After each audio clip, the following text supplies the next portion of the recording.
நயினார் நாகேந்திரன் சொல்லுவார், அண்ணாமலை புயலாக இருப்பார். புயலாக இருந்தால் டேமேஜ் ஆகி போயிடும், சேதம் ஏற்பட்டு போயிடும். புயலாலாம் இருக்கக்கூடாது. நான் தென்றலாகத்தான் இருப்பேன். தென்றலாக இருந்தீங்கன்னா அது திமுககாரன் முழுங்கிட்டு போயிடுவான். அதனால் புயலாகவும் இருக்க வேண்டியதில்லை, தென்றலாகவும் இருக்க வேண்டியதில்லை. ஒரு சாதாரண மனசாட்சி உள்ள ஒரு அரசியல்வாதியாக இருந்தால் போதும். மக்கள் அதைத்தான் விரும்புகிறார்கள்.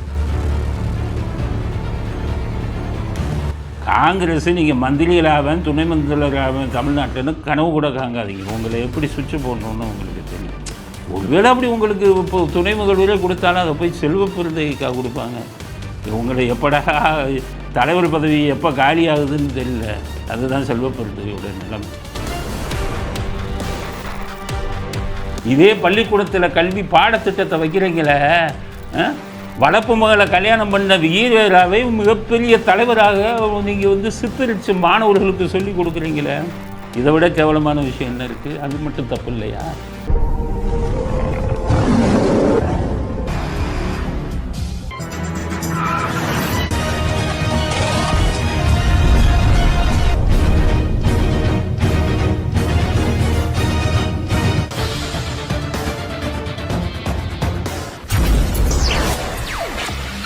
வணக்கம்.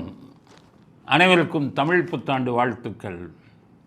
இன்றைய அரசியல் ஆடுகளத்திற்கு உங்கள் அனைவரையும் அன்புடன் வரவேற்கிறோம். இன்றைய முக்கியமான செய்தி அலசல் நமது அரசியல் அரங்கத்திலே என்ன விஷயம் பார்ப்போம். முதல் செய்தி, சபதத்தை உடைத்த அண்ணாமலை. இன்றைக்கி அண்ணாமலை சபதத்தை உடைத்து விட்டார். என்ன சபதம் அப்படின்னு பார்த்தீங்கன்னா, ஒரு 2-3 மாதத்துக்கு முன்னாடி, அதாவது தேர்தலுக்கு 2026 சட்டசபை தேர்தலுக்கு சரியாக 1.5 வருஷத்துக்கு முன்னாடி அண்ணாமலை 2 சபதம் போட்டார். ஒன்று சவுக்கில் நானே அடிச்சுக்குவேன்னு போட்டார். சவுக்கில் அடிச்சுக்கிட்டார். அப்போவே சவுக்கில் அடிக்கிறது கோமாளித்தனம்னு நம்ம பேசணும். அண்ணாமலை இவங்கள்லாம் ரசிகர்கள்லாம் கூச்சிக்கிட்டாங்க. எங்கள் தலைவர் சவுக்கில் அடிக்கிறாரு, நீங்கள் என்ன கிண்டல் அடிக்கிறீங்க? கிண்டல் தான். எல்லா கோமாளித்தனம், யார் கோமாளித்தனம் பண்ணாலும் நாங்கள் சுட்டி தான் காட்டுவோம். படு மோசமான ஒரு கோமாளித்தனம் அது, சவுக்கில் அடிச்சுக்கிறது. நாகரிகமாக புத்தி கூர்மையோட அரசியல் பண்ணணும். சவுக்கில் அடிக்கிறது ஒரு தீர்வா? அதுவும் இந்த நவீன யுகத்தில் கிண்டல் அடித்தோம். இது தப்பான முடிவு, முட்டாள்தனமான முடிவு. அதுக்கடுத்தது, நான் ஆட்சியை கவுக்கிறவரை செருப்பு போட மாட்டேன்னு சொன்னார். அப்போவும் நம்ம கிண்டல் அடித்தோம். இது ஏன் முட்டாள்தனமாக இருக்குது? இன்னும் 1.5 வருஷம் இருக்குது அரசியல். இது அடுத்த எலெக்ஷனுக்கு 1.5 வருஷம் வரை செருப்பு போடாமல் இருப்பீங்களா? அதுவும் இந்த ஒரு முக்கியமான பதவியில் பொதுநல வாழ்க்கையில் இருக்கிறவங்கெல்லாம் செருப்பு போடாமல் இருக்க முடியுமா அப்படின்னு சொல்லி கிண்டல் அடித்தோம். அப்படி இருந்தால் அவர் செருப்பு போடாமல் இருந்தார். இன்றைக்கி அந்த சபதத்தை உடைத்து விட்டார் நயினார் நாகேந்திரன் மூலமாக. நயினார் நாகேந்திரன் இவங்களெல்லாம் பேசி வச்சுட்டு நயினார் நாகேந்திரன் சொல்கிறார், சபை செருப்பு போட்டுருங்க, இன்னும் எலெக்ஷனுக்கு ரொம்ப அதிக நாள் இருக்குது. நாங்கள் சொல்லும்போது கோபம் வந்தது. அண்ணாமலை இவங்களுக்கெல்லாம், அனுதாபிகளுக்கெல்லாம், நீங்கள் எப்படி செருப்பு போடுறதை கிண்டல் பண்ணலான்னு. இன்றைக்கி இவர் சொல்லிட்டார், நயினார் நாகேந்திரன் செருப்பு போட்டுருங்க அப்படின்னு. உடனே ஒரு செருப்பை எடுத்து கொடுத்தார். அண்ணாமலையும் இவர் கேட்டுக்கொண்டதற்கு நாங்கள் நயினார் நாகேந்திரன் கேட்டுக்கொண்டதற்கு நாங்கள் மீண்டும் செருப்ப மாட்டிக்கிறேன்ட்டு முதல்ல நாங்கள் சொன்னோம். இதெல்லாம் முட்டாள்தனம்.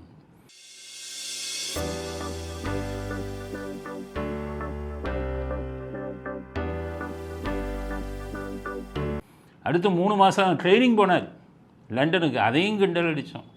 3 மாதத்தில் என்னப்பா அரசியல் கற்றுக்க முடியும்? அது என்ன இதெல்லாம் ஒரு விஷயமா? அதுவும் லண்டனில் நீங்கள் கற்றுக்க வேண்டியது தமிழ்நாடு அரசியல். இங்கே அநியாயம், அக்கிரமம், அயோக்கியத்தனம் பண்ணுறவன் தான் திராவிட அரசியல். இதை போய் லண்டனில் போய் என்னத்தை படிக்க போகிறீங்க அப்படின்னு சொல்லி அதையும் கிண்டல் அடித்தோம். லண்டன் போனார், ஒரு கூத்து அடித்தார். சரின்னு அதையும் முடிச்சுட்டு வந்தார். அதனால் இன்றைக்கி சபதம் உடைச்சிட்டார். அதாவது நாங்கள் செருப்பண்ணையிலேருந்து நான் மாட்டிக்கிறேன் அப்படின்ட்டு. உடனே நயினார் நாகேந்திரன் பேசுகிறார், அண்ணாமலை புயலாக இருப்பார், நான் தென்றலாக இருப்பேன். புயலாக இருக்கக்கூடாது, சிக்ஸர் அடிக்கக்கூடாதுன்னு அப்போவே சொன்னோம். எல்லாத்துலேயும் சிக்ஸர் அடிக்க முடியாது. சிக்ஸர் அடித்து அடிக்கிற பாலை தான் அடிக்கணும். 4க்கு 4க்கு எந்த பாலோ 4க்கு அடிக்கணும், 6க்கு எந்த பாலோ 6க்கு அடிக்கணும். இல்லை டிஃபென்ஸு தடுத்து எப்படி விளையாடணுமோ அதுதான் கிரிக்கெட்.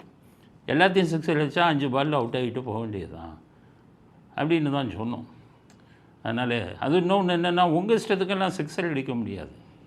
இங்கே கிரிக்கெட்டில் நீங்கள் போனீங்கன்னா கேப்டன் சொல்லுவார், அடித்து ஆடாத, அவுட் ஆகாமல் பார்த்துக்காம்பார். அப்போ போய் நீங்கள் சிக்ஸர் அடிக்க முடியாது. கேப்டன் ஒன்றும் சொல்லுவார், அப்படி தான் கேட்கணும். அப்புறம் கடைசியில் கேப்டன் சொல்லுவார், இன்னும் 3 ஓவர் 2 ஓவர் தான் இருக்குது, அடி, இஷ்டத்துக்கு அடியும்பார். அப்போ தான் சிக்ஸர் அடிக்க முடியும். அதே மாதிரி தான் ஒரு கட்டுப்பாடோடு தான் இருக்க முடியும். நயினார்லாம் என்ன சொல்லுவார், அண்ணாமலை புயலாக இருப்பார். புயலாக இருந்தால் டேமேஜ் ஆகி போயிடும், சேதம் ஏற்பட்டு போயிடும். புயலாலாம் இருக்கக்கூடாது. நான் தென்றலாகத்தான் இருப்பேன். தென்றலாக இருந்தீங்கன்னா அது திமுககாரன் முழுங்கிட்டு போயிடுவான். அதனால் புயலாகவும் இருக்க வேண்டியதில்லை, தென்றலாகவும் இருக்க வேண்டியதில்லை.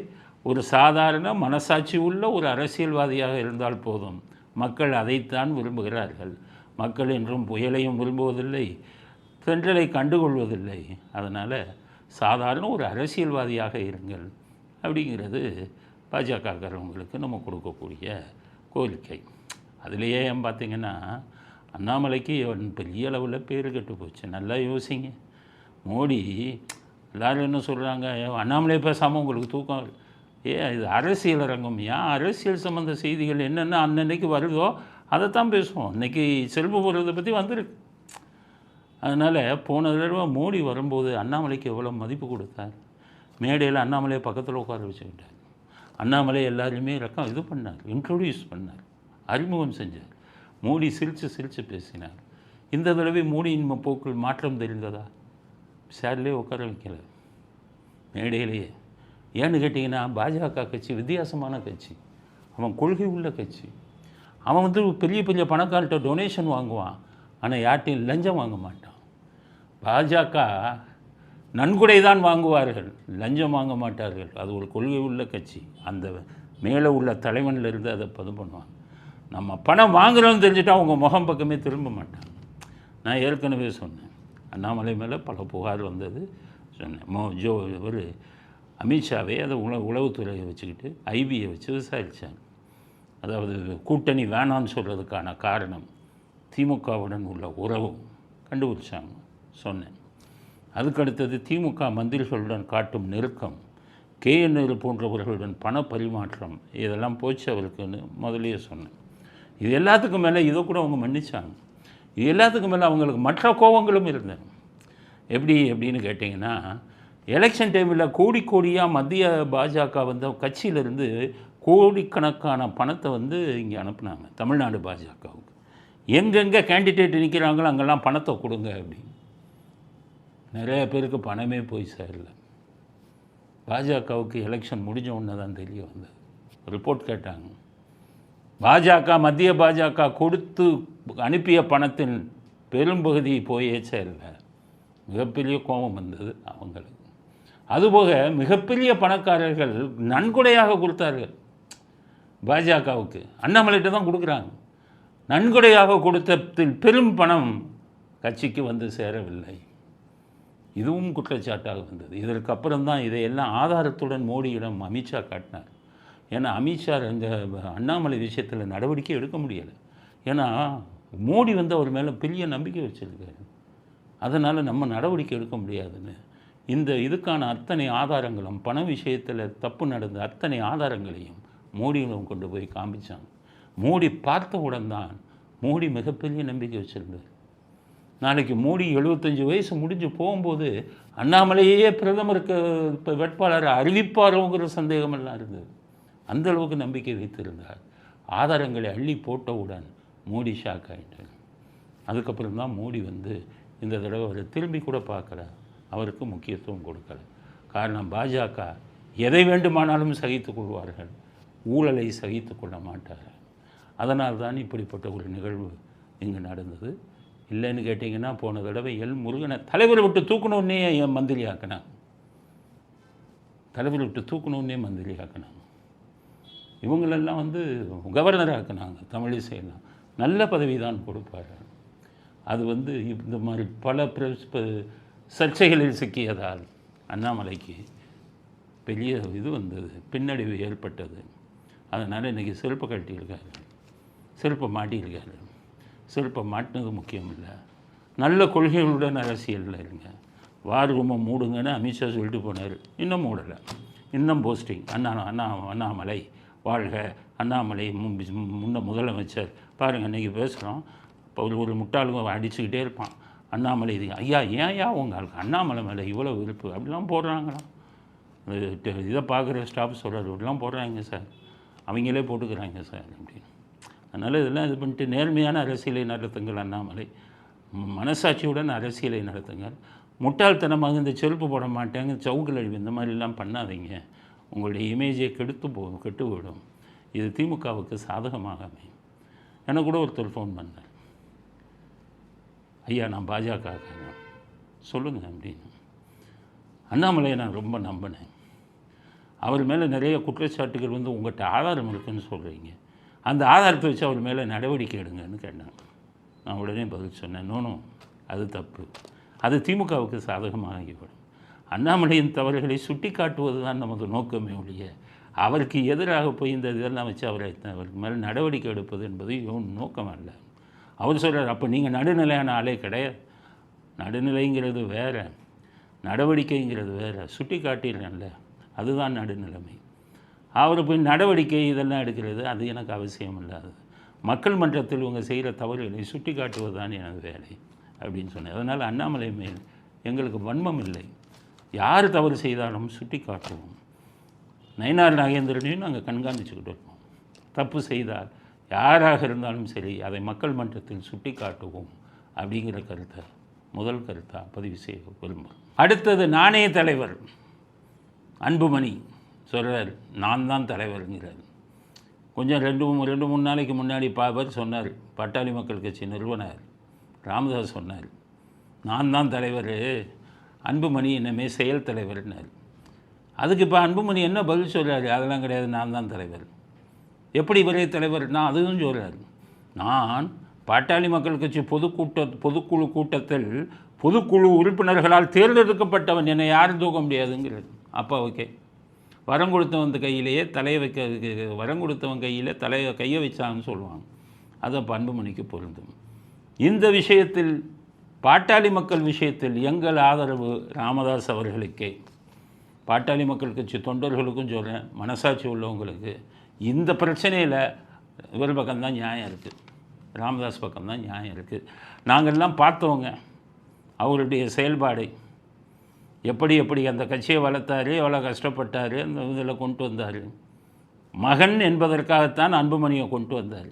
அன்புமணி செய்யும் எதையும் ஏற்றுக்கொள்வதாக இல்லை. அதனால் நாங்கள் அன்புமணிக்கு ஆதரவு கொடுக்க மாட்டோம், ராமதாஸ் அவர்களுக்குத்தான் ஆதரவு. பல செய்திகள் வருது இன்டர்நெட்டில், ராமதாஸ் அவங்க வீட்டுக்கு போய் நீ ஓய்வெடு அப்படின்னு அவரை அசிங்கமாக பேசுகிறாங்கன்னெலாம் செய்தியில் வருது, வீடியோவில் வருது. அவங்க கட்சியை சேர்ந்தவங்களே சொல்கிறாங்க, அவரை அவமானப்படுத்துகிறாங்க, பணத்தை எடுக்கிறாங்க, முக்கியமான ஆவணங்களை எல்லாம் எடுத்துகிட்டு போகிறாங்க அப்படின்லாம் செய்தி வருது. அரசியலில் மட்டும் இல்லை, வாழ்க்கையில் கூட இது அப்படி நடக்கக்கூடாது. பெற்றோர்களை இந்த அளவுக்கு பணத்துக்காகவும் பதவிக்காகவும் அவமானப்படுத்தும் கேவலமான செயலை எந்த ஒரு அரசியல்வாதியும் செய்யக்கூடாது அப்படிங்கிறது தான் என்னுடையது. அன்புமணி ஒன்றும் பெரிய திறமைசாலி அல்ல. ராமதாஸ் அவர்களின் மகன் என்ற தகுதியை தவிர எந்த தகுதியும் அவருக்கு இல்லை. அப்படிப்பட்டவரை மந்திரியாக்குனார், மத்திய மந்திரி. 5000 கோடி ஊழல். மருத்துவக் கல்லூரிக்கு அங்கீகாரம் கொடுத்ததில்ல. இன்றைக்கி வர அந்த வழக்கை எடுக்காமல் பார்த்துக்கிட்டு இருக்காங்க. வழக்கை எடுத்தாலும் அவர் ஜெயிலுக்கு போகணும். பாட்டாளி மக்கள் கட்சி பாஜகவோட கூட்டணி சேருவதற்கு காரணமே அன்புமணி மேலுள்ள அந்த வழக்கை பாஜக எடுக்கக்கூடாது அப்படின்னு சொல்லி தான் கூட்டணி சேர்றாங்க. அதனால் அவர் மேலே அவ்வளோ குற்றச்சாட்டு அன்புமணி மேலே. அது மட்டும் இல்லை, அவர் பார்லிமெண்ட்டில் இந்த வருஷம் பாருங்கள் 6 நாள் தான் போயிருக்காரு பார்லிமெண்ட்டில். அதனால் சிறந்த பார்லிமெண்டேரியனும் அவர் இல்லை, எல்லா இதுலேயும் அவர் ஃபெயில் ஆகிட்டார். அதனால் மனைவி அரசியலை கொண்டு வந்துட்டார். அவர் தந்தைக்கு பிடிக்கலை அப்படின்னா நீங்கள் ஒத்து தானே போகணும், தந்தைக்கு படிஞ்சு தான் போகணும். அதுக்காக இப்படியா ஒரு கூட்டத்தை இப்போ ஏற்பாடு பண்ணுறார், ராமதாஸுக்கு எதிராக ஒரு கூட்டத்தை ஏற்பாடு பண்ணுறாரு. அதில் என்ன சொல்கிறாரு எப்படி பாருங்கள், நல்லவர் போல் ஐயா ஐயா அவர்கள் தலைமையில் தான் கூட்டம், ஐயாவுக்கு எதிராக தான் கூட்டம் நடத்துது. ஆனால் அவர் பேசும்போது ஐயா அவர்கள் தலைமையில் அவர் வீட்டில் போய் என்னென்ன பண்ணுறாருன்னு ஒருத்தர் பேசுகிறாரு, அவங்க கட்சியை சேர்ந்தவர். நம்பவே முடியவில்லை. அரசியலில் அரசியல் இருந்தாலும் குடும்பம், தாய், தந்தைங்கிற உறவு இருக்க, அது என்றைக்குமே மாறாது. அதை நீங்கள் அரசியலுக்கு கொண்டு வரக்கூடாது. கொண்டு வந்தாலும் தாய், தந்தைங்கிற மரியாதை இருக்கணும். அதனால் பெரும்பாலான பாட்டாளி மக்கள் கட்சி இவங்கள்ட்ட நான் நியூஸ் எடுத்தேன். பெரும்பாலான மாவட்ட செயலாளர்கள், பெரும்பாலான செயலாளர்கள் எல்லோருமே ராமதாஸ் அவர்கள் பக்கம்தான் இருக்கிறார்கள். இவர் பக்கம் எந்த வித முக்கியமான நிர்வாகிகளும் இல்லை. அதனால் அன்புமணி ராமதாஸ் அவர்களுக்கு எங்களது பணிவான வேண்டுகோள், தந்தையை மதிக்க கற்றுக்கங்க. அரசியல் இன்று வரும் நாளை போகும், ஆனால் தந்தைங்கிற உறவு என்றைக்கும் நிலைத்து நிற்கக்கூடியது. தந்தை செய்த நன்றியை நீங்கள் மறக்கக்கூடாது. உங்களை எம்பியாக அழகு பார்த்து, உங்களை மந்திரியாக, மத்திய மந்திரியாக அழகு பார்த்து, எல்லாத்துக்கும் மேலாக 2014 வருங்கால முதல்வர்னு உங்களை ஃபோக்கஸ் பண்ணார். 2016 சட்டசபையில் வருங்கால முதல்வர் அன்புமணி ராமதாசன் அவர் உங்களை முன்னிறுத்தினார். இதெல்லாம் நினைத்து பாருங்கள். அதனால் எங்களுடைய ஆதரவு மனசாட்சிப்படி டாக்டர் ராமதாஸ் அவர்களுக்குத்தான், அன்புமணி ராமதாஸுக்கு இல்லை. பாட்டாளி மக்கள் தொண்டர்களும் இதே நிலையை நீங்கள் பின்பற்றணும். இதை பார்க்கும்போது ஸ்டாலின் மேலே எனக்கு உண்மையிலே மரியாதை வருது. ஸ்டாலினை நாங்கள் திட்டாதது இல்லை, ஆனால் இந்த விஷயத்தில் ஸ்டாலின் மாதிரி ஒரு மனிதர் கிடைக்கவே கிடைக்காது. தன்னுடைய தந்தை முதல்வராக இருக்கும் வரை பதவிக்காக அவர் தந்தையை நிராகரிக்கவே இல்லை. தந்தை துணை முதலமைச்சர் கொடுத்தார், ஏற்றுக்கிட்டு 5 வருஷம் துணை முதல்வராகவே இருந்தார். தந்தை நீ தான்ப்பா செயல் தலைவர், நான் தலைவர்னார். சரின்னு கடைசி வரை அவர் இறக்கும் வரை தந்தையிட்ட இருந்தார். தந்தை இறக்கும்போது சிறுபிள்ளை போல் தேம்பி தேம்பி எழுதார் ஸ்டாலின். எங்கேயுமே அதை பார்க்க முடியாது. மனசுக்குள்ளே மகிழ்ச்சி வரும், அப்பா செத்துட்டார், நம்ம முதலமைச்சர் ஆகிடலாம் வருங்காலத்தில். அந்த மகிழ்ச்சி கூட வருதில்லை. அப்பாவுக்காக தேம்பி தேம்பி எழுதார். இப்படி அவருடைய தனிப்பட்ட மனிதனாக இருக்கும் ஸ்டாலினை நான் மிகவும் மதிக்கிறேன். இன்றைக்கி அப்பா செத்துட்டார், ஊருக்கு பூரா அப்பா பேர் வச்சுக்கிட்டு இருக்கேன். இந்த மாதிரி ஒரு தந்தையை நேசிக்கக்கூடிய பிள்ளையை நான் பார்த்ததே இல்லை. அந்த குடும்ப உறவுகளில் இருக்கக்கூடிய ஸ்டாலினை நான் பெரிதும் மதிக்கிறேன். ஆனால் அரசியலில் இருக்கும் ஸ்டாலினை தான் நாங்கள் வெறுக்கிறோம். எனக்கு கருணாநிதியை பிடிக்காது. இருந்தாலும் ஒரு தந்தை அவர் செய்யக்கூடிய மரியாதை உண்மையிலே பாராட்டக்கூடியது. அன்புமணி ராமதாஸ் ஸ்டாலினை பார்த்து கற்றுக்கங்க. தந்தைங்கிறத என்ன, தந்தை பாசம்னா என்ன, தந்தைக்கு ஒரு மகனாற்றும் கடமை என்னங்கிறத அன்புமணி ஸ்டாலினை பார்த்து தெரிந்து கொள்ள வேண்டும். அப்படிங்கிற கருத்தை அடுத்த கருத்தாக பதிவு செய்ய வரும். ஆளுநர் ரவி பற்றிய அடுத்த சர்ச்சை. ஆளுநர் ரவி ஒரு 10 பள்ளிக்கூடத்துக்கு போயிருக்காரு, பேசியிருக்காரு. பேசும்போது ஒரு கோஷம் போட்டார், ஜெய் ஸ்ரீராம். மாணவர்களையும் போட சொல்லியிருக்காரு. நிறைய பேர் ஜெய் ஸ்ரீராம்னு கோஷம் போட்டிருக்காங்க. ஜெய் ஸ்ரீராம், ஜெய் ஸ்ரீராம், ஜெய் ஸ்ரீராம். இது திராவிட கூட்டம் பார்க்குறான். இவனுக்கு வயிறு எரியுது. அது எப்படி நீ கோயிலில் போய் ஸ்ரீராம்னு சொன்னேனுங்க? தப்பு தான், நாங்களும் ஒத்துக்கிறோம். கல்விங்கிறது பலதரப்பட்ட மாணவர்கள் படிப்பாங்க. பள்ளிக்கூடத்தில் பலதரப்பட்ட மதத்தை சேர்ந்தவங்க படிப்பாங்க. என்றைக்குமே பள்ளி மதம் சார்ந்த இடமாக இருக்கக்கூடாது. அதுதான் எங்கள் கொள்கை. கிறிஸ்தவ பள்ளிகள்லாம் இருக்குது, அங்கே கூட கட்டுப்பாடுகள் இருக்குது. எல்லோரும் எல்லாம் கிறிஸ்டினாங்கன்னு சொல்கிறதில்ல. சொன்னால் அவங்க மேலே நடவடிக்கை எடுக்கணும். அதுதான் கல்விங்கிறது. பள்ளிக்கூடங்கிறது கல்வியை போதிக்கக்கூடிய இடம். அங்கே கவர்னர் சொன்ன ஸ்ரீராம் என்ற கோஷத்துக்கு எங்களுக்கு உடன்பாடு இல்லை. நீங்கள் சொல்கிறது ரைட். ஆனால் நான் கேட்குறேன், எங்களை போன்றவர்கள் இதை சொல்லலாம். திராவிட மாடல் உங்களுக்கு அருகதை இருக்கா? உங்களுக்கு தகுதி இருக்கா? இதை சொல்கிறதுக்கு உங்களுக்கு தகுதி இருக்கா? அந்த விடுதலை சிறுத்தைகளை சேர்ந்தவங்க கவர்னரை தூக்குங்க, வீரமணி கவர்னர் தூக்குங்க. இல்லை, உங்கள் எல்லாருக்கும் தான்ப்பா கேட்குறேன். உங்களுக்கு என்ன தகுதி இருக்குது? இதே பள்ளிக்கூடத்தில் கல்வி பாடத்திட்டத்தை வைக்கிறீங்களே, வளர்ப்பு மகளை கல்யாணம் பண்ண வீரராவை மிகப்பெரிய தலைவராக நீங்கள் சித்தரித்து மாணவர்களுக்கு சொல்லி கொடுக்குறீங்களே, இதை விட கேவலமான விஷயம் என்ன இருக்குது? அது மட்டும் தப்பு இல்லையா? எப்படி ஒரு மனிதன் இருக்கக்கூடாதோ அப்படி வாழ்ந்த ஒரு மனிதரை பெரிய தியாகியாக காட்டுறீங்களே. தாயுடன் உறவு வைக்க வேண்டும் என்று கேவலமான புத்திமதியை சொன்ன ஒரு மனிதரை மிகப்பெரிய தியாகியாக காட்டி பள்ளிக்கூட பாடத்திட்டத்தில் சேர்க்குறீங்களே. ஜெய் ஸ்ரீராம்னு சொன்னதை விட இதுக்கு இது இது இது ஏற்றுக்கொள்ளக்கூடிய விஷயமா? இந்து என்றால் திருடன்னு சொன்னவர், கொள்ளையடிப்பது எப்படிங்கிறத தமிழக அரசியலில் வழிகாட்டியாக இருந்தவர். வனவாசம் புஸ்தகத்தை பார்த்தீங்கன்னா ஒரு மனிதருக்கே அவர் தகுதியானவராங்கிற கேள்வி வரும். இப்படியெல்லாம் இருக்கக்கூடிய கருணாநிதியை இந்திரன், சந்திரன், உத்தமர் அப்படின்னு பள்ளிக்கூட பாடத்திட்டத்தில் நீங்கள் கொண்டு வரீங்களே, அது மட்டும் ஏற்றுக்கொள்ளக்கூடியதா?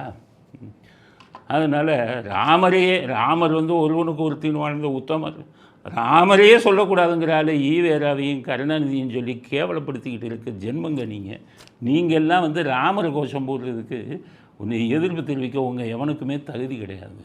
மற்றவங்க சொல்லட்டும், மற்ற மதத்துக்காரங்களே ஒரு முஸ்லீம் ஒருத்தர் சொல்கிறாருன்னு வைங்க, நாங்கள் எல்லாருக்கும் நம்ம மதம் பல மதத்தினவர் பள்ளிக்கூடத்தில் படிக்கிறாங்க. ஒரு குறிப்பிட்ட மதத்தின் கடவுளை மட்டும் சொல்வது தப்புன்னு ஒரு சாதாரண இஸ்லாமியர் சொல்லட்டும், ஒரு சாதாரண கிறிஸ்தவர்கள் சொல்லட்டும், அவர்களுக்கு அந்த தகுதி இருக்கிறது.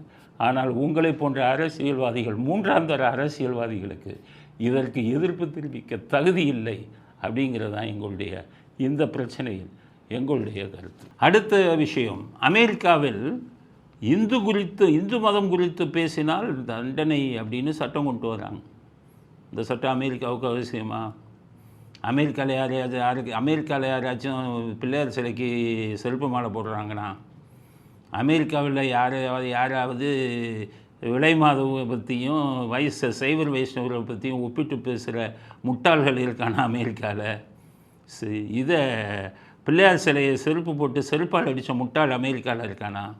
இந்து என்றால் திருடுன்னு சொன்ன முட்டாள் அமெரிக்காவில் இருக்கானா? இந்த மாதிரி ஒரு சட்டம் தமிழ்நாட்டுக்கு, அது இந்தியாவிலே எங்கேயுமே இல்லை. நாசிகம்ங்கிறது இந்தியாவில் தமிழ்நாட்டில் தான் இருக்குது. இந்த மாதிரி ஒரு சட்டம் அமெரிக்காவுக்கு தேவையில்லை, இந்தியாவில் தான் அந்த சட்டம் தேவை. இதை 50களிலேயே இதை அமுல்படுத்தி ஈவேராவை முட்டிக்கு முட்டி தட்டி உள்ளே போட்டிருக்கணும். இது பிள்ளையாருக்கு செருப்பு மாலை போடும்போது போட்டு உள்ளே தள்ளியிருக்கணும். இந்து என்றால் திருடனுங்கும் போது கருணாநிதியை முட்டிக்கு முட்டி தட்டி உள்ளே போட்டிருக்கணும். ஜெயலலிதா 2001 தட்டினாங்க, அதுக்கு முன்னாடியே தட்டி உள்ளே போட்டிருக்கணும்.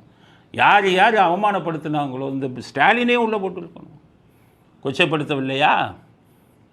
மந்திரங்கள் ஓதுவதையெல்லாம் கொச்சைப்படுத்தவில்லையா? சனாதனத்தை பற்றி பேசின அந்த உதயநிதியும் முட்டிக்கு முட்டி தட்டி உள்ளே போட்டிருக்கணும். இப்படிப்பட்ட சட்டம் அங்கு தேவையில்லை. ஆனால் அவங்கெல்லாம் எப்படின்னா எலெக்ஷன் வந்துட்டால் போய் கோயிலுக்கு போயிடுவாங்க, சாமி கும்பிட்டுட்டு உத்தமர் மாதிரி பேசுவாங்க. அதனால் அமெரிக்காவுக்கு இந்த சட்டம் தேவையோ இல்லையோ, இனிமேல் தமிழ்நாட்டுக்கு இந்த சட்டம் அவசியம். அடுத்து வரும் எந்த அரசாங்கமாக இருந்தாலும், இந்துன்னு மட்டும் இல்லை, மதங்களை புண்படுத்தி பேசுபவர்கள் யாராக இருந்தாலும் பிடிச்ச உள்ளதில் இருக்குது. இஸ்லாமியத்தை பேசினாலும் தப்பு தான், கிறிஸ்டியானிட்டி பற்றி பேசினாலும் தப்பு தான், இந்து மதத்தை பேசினாலும் தப்பு தான். மதச்சார்பற்ற நாடு, எந்த மதத்தையும் கொச்சைப்படுத்தி பேசக்கூடாது. பிடிச்சா 7 வருஷம் உள்ளே போடுங்க, அப்போ தான் அந்த கூட்டம் திருந்தும் அப்படிங்கிறது இந்த சட்டத்தை பற்றிய நமது கருத்து. அடுத்து செல்வப்பெருந்தகை துணை முதல்வராம் போஸ்டர் ஒட்டியிருக்கான் அன்றைக்கி எல்லா இடம். சென்னையில் வருங்கால துணை முதல்வர் செல்வப்பெருந்தகைன்னு சிட்டி பூரா போட்டு ஒட்டிட்டான். அது எப்படி செல்வப்பெருந்தகை துணை முதல்வர் அப்படின்னா, ஆட்சியில் பங்கு வேணுமா காங்கிரஸ். அதனால் காங்கிரஸ் அந்த கனவு கண்டுட்டு ஆட்சியில் பங்கு கிடைச்சிட்டா காங்கிரஸ் சார்பில் செல்வப்பெருந்தகை துணை முதல்வராம். என்ன கனவு இது? கருணாநிதி தான் அப்படி கனவு காம்பார். காங்கிரஸ்காரனுக்கு எப்படி இப்படி புத்தி வந்துச்சுன்னு தெரியல. 1980 கருணாநிதி இதே மாதிரி ஒரு கனவு கண்டார். அது என்ன கனவு தெரியுமா? அடுத்த முதல்வர் கருணாநிதி தான். 1980 சட்டமன்ற தேர்தலில் 10 லட்சம் போஸ்டர் ஓட்டினார். இன்றைக்கி செல்வப்பெருந்தகைக்கு ஓட்டின மாதிரி எனக்கு அதுதான் ஞாபகம் வருது. ஆளுயர மாலையை கருணாநிதிக்கு அணிவித்து போட்டாங்க. வருங்கால முதல்வர் கருணாநிதி அவர்களே 10 லட்சம் போஸ்டர். அப்படியே கனவுலகத்தில் மிதந்து கொண்டிருந்தார் கருணாநிதி. அவரே அண்ணா நகரில் தோக்குற நிலைமைக்கு வந்தது. பெங்களூருக்கு ஓடி போயிட்டார். ரிசல்ட் வந்தோடனே 10-15 நாள் அப்படியே தனிமையில் இருந்தார். ஷாக்கை தாங்க முடியலை, அவ்வளோ பெரிய அதிர்ச்சி. ஸோ அப்படி கனவு கண்டார் அன்னைக்கு. அதே கனவை இப்போ செல்வப்பெருந்தகை காண்கிறார். 2006 திமுக இப்படி தான் 92 சீட்டு ஜெயித்தாங்க, மைனாரிட்டி. அப்போ கனவு கண்டாங்க காங்கிரஸ்காரன் பூரா நமக்கு துணை முதலமைச்சர் கொடுப்பாங்க. கருணாநிதி அங்கே போய் சோனியா காந்திகிட்ட பேசிட்டு ஒரு வேலுக்கும் மந்திரி கூட கொடுக்கல காங்கிரஸ்காரன். வாயை மூடிட்டு வேலையை பார்த்துக்கிட்டு இருந்தாங்க. வருங்காலத்தில் கூட்டணிக்கு ஆட்சி அப்படின்னு வந்தாலும் கூட கருணாநிதி சுவிட்சு சோனியா காந்திகிட்ட இருக்குது. இங்கே இருக்கிறவன் எவன்ட்டையும் கிடையாது. அங்கே போய் சுவிட்சை போட்டாங்கன்னா இங்கே பூரா வாயடைச்சிடும். அதனால் காங்கிரஸ் நீங்கள் மந்திரிகளாவேன் துணை மந்திரிகளாவேன் தமிழ்நாட்டில்னு கனவு கூட காங்காதீங்க. உங்களை எப்படி சுவிட்சு போடணுன்னு உங்களுக்கு தெரியும். ஒருவேளை அப்படி உங்களுக்கு இப்போ துணை முதல்வரே கொடுத்தாலும் அதை போய் செல்வ பெருந்தகைக்காக கொடுப்பாங்க. உங்களை எப்படா தலைவர் பதவி எப்போ காலி ஆகுதுன்னு தெரியல. அதுதான் செல்வ பெருந்தகையோட நிலைமை. இந்த இடத்துல ஆளுங்களை வச்சு இது பண்ண மாதிரி, அந்த தூய்மை பணியாளர்களை சவுக்கு சங்கர் வீட்டுக்கு அனுப்புகிற மாதிரி கொஞ்சம் ஆளுங்களை வச்சுட்டு போஸ்டர் ஒட்டிக்கிட்டு இருக்கீங்க. அதனால் உங்கள் கனவு தயவுசெய்து செல்வ பெருந்தகை அவர்களே, உங்கள் கனவு பழிக்காது. நீங்கள் திமுக காங்கிரஸ் தலைவராக தொடரும் நாட்களை எண்ணிக்கொண்டிருங்கள். அதுதான் உங்களது தற்போது நிலைமை அப்படிங்கிறத அடுத்த கருத்தாக பதிவு செய்யும். அடுத்தது, இன்றைக்கி அம்பேத்கர் பிறந்த நாள் விழா. எல்லோரும் பிறந்த நாள் வாழ்த்து சொல்லியிருக்காங்க. இவர் கூட பார்த்திங்கன்னா விஜய் அம்பேத்கர் சிலைக்கு அப்படியே வீட்டை விட்டு கொஞ்சம் வெளியில் வந்து எட்டி பார்த்து மாலை போட்டு ஓடிய போட்டிருக்காங்க. அம்பேத்கர் சிலைக்கு வந்து மாலை போட்டிருக்காரு விஜய். ஸோ பட்டியலினத்து மக்கள் நிறைய பேர் விஜய்க்கு ஆதரவு கொடுப்பாங்கங்கிற நம்பிக்கை அவருக்கு. அதுக்கடுத்தது விஜய் வந்துக்கிட்டு கிறிஸ்தவர்கள் வாக்கு வந்து அவருக்கு பெரும்பாலும் உலகம் அப்படிங்கிற நம்பிக்கை எல்லோருக்கும் இருக்குது. அரசியல் அரங்கில் இருக்கிற அத்தனை பேரும் கணக்கு போடும்போது பெரும்பாலான கிறிஸ்தவர்கள் அவருக்கு ஓட்டு போடுவாங்கங்கிற நம்பிக்கையில் இருக்காங்க. நடக்கலாம், சொல்ல முடியாது. கிறிஸ்தவர்கள் அவங்க கிறிஸ்தவர்கள் திமுகவுக்கு போடுறதை விட நீங்கள் அங்கே போடலாம். பாஜக அதிமுகவுக்கு தானே போட மாட்டீங்க. அதுக்கு பதிலாக நீங்கள் விஜய்க்கே போடுங்க. திமுகவுக்கு போட்டுறாங்க. சமூக விரோத கட்சியை ஆட்சிக்கு வரக்கூடாது. அதுதான் இப்போ விஜய் இஸ்லாமியர்களையும் கையில் போடணும்னு வக்ஃபோர்டு சட்டத்தை வந்து எதிர்த்து சுப்ரீம் கோர்ட்டில் கேஸ் போடுறார். திமுக ஏற்கனவே கேஸ் போட்டாங்க. அதனால் இஸ்லாமியர்கள் ஆதரவும் கொஞ்சமாச்சும் அவருக்கு கிடைக்கும்னு நம்பிக்கை அவருக்கு இருக்குது. எங்களை பொறுத்தவரை இஸ்லாமியர்கள் கிறிஸ்தவர்கள் ஓட்டு திமுகவை விட்டு எவ்வளோ வெளியில் போகுதோ அவ்வளவு நாட்டுக்கு நல்லது. காரணம் அவர்கள் ஜெயிப்பதற்கு அப்போ தான் தோற்பதற்கு வாய்ப்பு இருக்குது அப்படிங்கிறது. ஸோ இந்த அம்பேத்கர் பிறந்த நாளில் திருமாவளவன் அறிக்கை வர்றார். திருமாவளவன் என்ன அறிக்கை வர்றாருன்னா, சமூக ஒற்றுமை இருக்கணும். சமூக ஒற்றுமைக்கு வழிகாட்டியவர் அம்பேத்கர். அதை நம்ம எல்லாருமே பின்பற்றணும் அப்படிங்கிறது. மற்றவங்க பின்பற்றுறாங்களோ இல்லையோ, திருமாவளவன் நீங்கள் முதல்ல பின்பற்றுங்க சமூக ஒற்றுமைக்கு. இவர் சொன்னார்ல அம்பேத்கர், அதை முதல்ல நீங்கள் பின்பற்றணும். ஊருக்கு போய் மேடைக்கு போய் மேல் ஜாதி பொண்ணை தூக்குங்கடாங்கிற இதெல்லாம் இதோட நிறுத்திடும். மேல் ஜாதி பொண்ணை தூக்குங்கடா, மேல் ஜாதி பொண்ணை கல்யாணம் பண்ணுங்கடா, ஒருத்த மேலே 10 எஃப்ஐஆர் இருக்கணும், இந்த மாதிரி விஷயங்கள்லாம் பேசுனீங்கன்னா சமூக ஒற்றுமை எங்கே வரும்? நீங்கள் அங்கே இருக்கிறதுக்கு தகுதி உள்ளவரா? முதல்ல இப்போ அம்பேத்கரை பேசுகிறதுக்கு உங்களுக்கு தகுதி இருக்கா? சினிமாவில் 2-3 பேர் சுற்றிக்கிட்டு இருக்கிறான், ஜாதி வெளியை தூண்டி விடுறான். அவன்லாம் அம்பேத்கர் எழுதிய புத்தகங்களை படிங்க, அம்பேத்கர் சொன்ன கருத்துக்களை கேளுங்க. சமூக ஒற்றுமையை வளர்க்கணும்னா உங்களுடைய பங்கு தான் மெயின். நீங்கள் ஜாதி வெளியை தூண்டி விடாதீங்க. திருமாவளவனுக்கு நீங்கள் சமூக ஒற்றுமையை வளர்க்கிற மாதிரி இனி வருங்காலத்தில் உங்கள் நடவடிக்கை இருந்தால்தான் நீங்கள் அம்பேத்கரை பற்றி பேசுகிறதுக்கு உங்களுக்கு அடிப்படை தகுதி இருக்குங்கிறது தான் என்னுடைய கருத்து. அடுத்து திருமாவளவன் பேசுகிறார், என்னை எவ்வளவோ கையில் போட பார்த்தாங்க, துணை இப்போ மந்திரி பதவி கொடுக்குறேன்னாங்க, இன்னும் என்னென்னமோ அதிக சீட்டு கொடுக்குறேன்னாங்க, ஆட்சியில் பங்கு கொடுக்குறேன்னாங்க. ஆனால் நான் எதற்குமே உடன்படவில்லை, உறுதியாக நின்றேன் அப்படின்னு பெருமையாக சொல்கிறார். அம்பேத்கர் பிறந்த நாள் இடத்திலே ஆசை காட்டினார்கள், உங்களுக்கு கூடுதலான தொகுதிகளை பெற்றுத்தர முடியும், ஆட்சியிலே பங்கு தர முடியும், நீங்கள் திமுக அணியை விட்டு வெளியே வாருங்கள். சராசரியான இந்த அரசியல் நகர்வுகளுக்கு ஒருபோதும் விடுதலை சிறுத்தைகள் இடம் கொடுத்ததில்லை. அப்படிப்பட்ட ஊசலாட்டத்தில் இருக்கிற இயக்கம் விடுதலை சிறுத்தைகள் இயக்கம் இல்லை. பெருமையா சொல்லு. ஆனால் ஒன்றை விட்டுட்டார், மந்திரி பதவி கொடுக்குறேன்னா எதிர்கட்சியில், ஆட்சியில் பங்கு கொடுக்குறேன்னா நீங்கள் மசியலை, மந்திரி பதவி முடியாதுன்ட்டீங்க. ஆனால் கோடிக்கணக்கில் பணம் தரேன்னு சொல்லியிருந்தானே நீங்கள் மாறி இருப்பீங்க. அதுதான், கோடிக்கணக்கில் பணம் கொடுக்குறேன்னு சொல்லியிருந்தால் முடிஞ்சு போச்சே. மக்கள் நல கூட்டணியில் என்ன நடந்தது 2016 பணம் கொடுக்குறேன்னு நீங்கள் வைகோ பாவம் விஜயகாந்தையும் பிரெயின் வாஷ் பண்ணி கூட்டிகிட்டு போய் க்யூவில் நின்று சசிகலாட்ட ஆயிரக்கணக்கான கோடி வாங்கி டிவி ஆரம்பித்த ஆளுங்களாச்சு அவங்களுக்கு. அதனால் பணம் என்றால் பணிந்து விடுவார். இவரும் சொல்கிறார் ஸ்டாலின், கொள்கைக்கு காவலனாக இருக்காராம் திருமாவளவன். ஸ்டாலினுக்கு சொல்கிறேன், திருமாவளவன் கொள்கை காவலன் நான் ஒத்துக்கிறேன். நீங்கள் எலெக்ஷன் டைமில் கொடுக்குற கோடிக்கணக்கான பணத்தை கொடுக்காமல் அவரை கூட்டணியில் சேருங்க, நான் ஒத்துக்கொள்கிறேன். கொள்கை காவலன் திருமாவளவன். அதனால் அரசியல்வாதிகள் வேஷம் போடுறீங்க, பணத்தை கண்டா போய் காலில் விழுந்துடுறீங்க. நீங்களெல்லாம் கொள்கையை பற்றி பேசுவதற்கு தகுதி இல்லாதவர்கள் அப்படிங்கிறத இந்த அம்பேத்கர் பிறந்த நாளில் எங்களுடைய செய்தியாக நாங்கள் பதிவு செய்ய விரும்புகிறோம். இத்துடன் இன்றைய அரசியல் ஆடுகளம் நிறைவு வருகிறது. மீண்டும் நாளை புதிய செய்திகளுடன் உங்களை சந்திக்கிறோம். நன்றி, வணக்கம், ஜெய்.